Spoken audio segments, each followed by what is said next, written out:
All right, this is paper 2, number 2. We start off with a chi-square problem, and the first part of this is write down the null hypothesis. We'll take a look at the table and you can see what's going on. They're showing you how many of each gender, male versus female, play football, tennis, and basketball. So the null hypothesis is always there is no relationship. So we're going to say the choice of sport does not depend upon gender.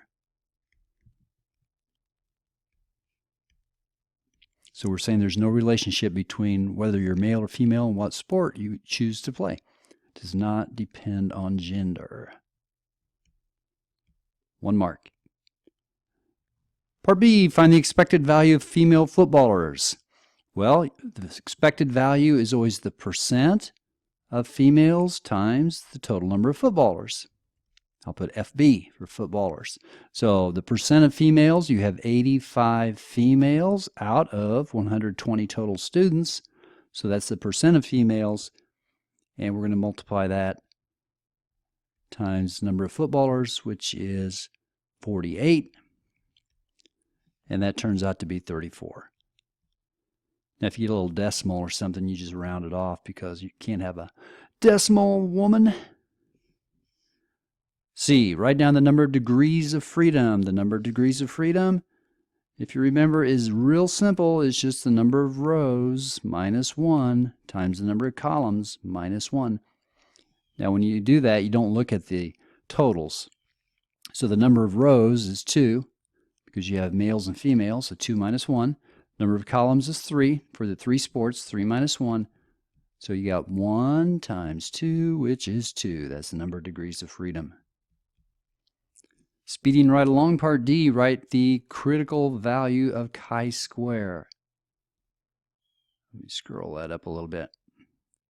Part D, Mr. Curl scratched that for some reason. So we're going to scratch it. I guess you don't have to be able to do that. Part E, use your graphic display calculator to determine the chi-square value.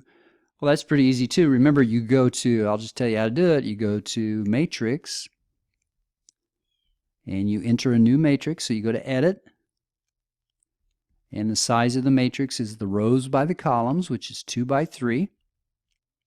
And then you enter those numbers.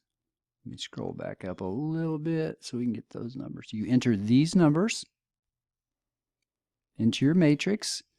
And then after that done, you go to Test, and you go down to chi-square test. Scroll down, and just hit that. And then the calculator will tell you the chi-square value. And I've done that, and that turns out to be 2.42 is what you should get there. 2.42 is the chi-square value. That actually goes up here, chi-square. And then F, determine whether the null hypothesis should be accepted. Well, the chi-square value also given on that screen on your calculator where it tells you the chi-square value, it gives you the probability. Now, the probability is given as 0.298. Now, if that probability is above the 0.05 level that we always use, whoops, come back, scrolled on me. Holy cow.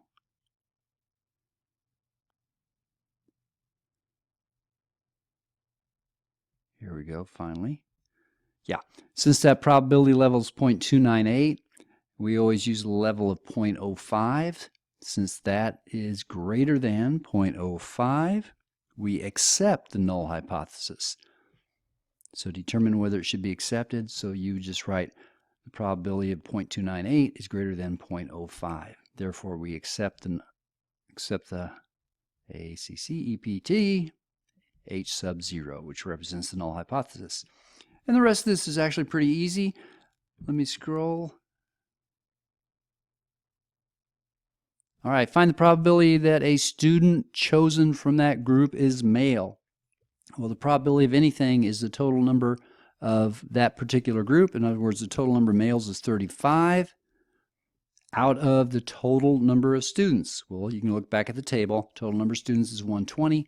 Just punch that in your calculator, and you get 0.292, which is 29.2% 3 sig figs. What's the probability the student plays tennis? Well, if you look at the chart again, how many tennis players are there? There's 25. Out of the total 120 students, punch that in, you get 0.208, my bad, which is 20.8%. All right, 2 students are chosen at random from the 120. Find the probability that both play football. When you want a probability of 2 things, what we do, we phrase it using the word and. So we're trying to see if the person plays football and the second person plays football. Well, the probability that first plays football is the number of footballers, which is 48 out of the 120 students. And we're going to multiply the probabilities together. So you do the probabilities individually and then multiply them. Now we assume that that first person plays football. So the number of football players left is 47. You always have to decrease that second one by 1. And also, since we've already considered the first student, there's 47 football players left out of 119. So notice both those numbers have to be decreased by 1. And then you just multiply that together on your calculator, and you get 0.158. If you want to write that as a percent, that's 15.8%. And the last part, neither play basketball. So we want a non-basketball and a non-basketball. I always write it out in words so I can figure out what to do. So a non-basketball player, so we figure out how many of the players don't play basketball. Well, if you look back at the table, let's see how many players play basketball.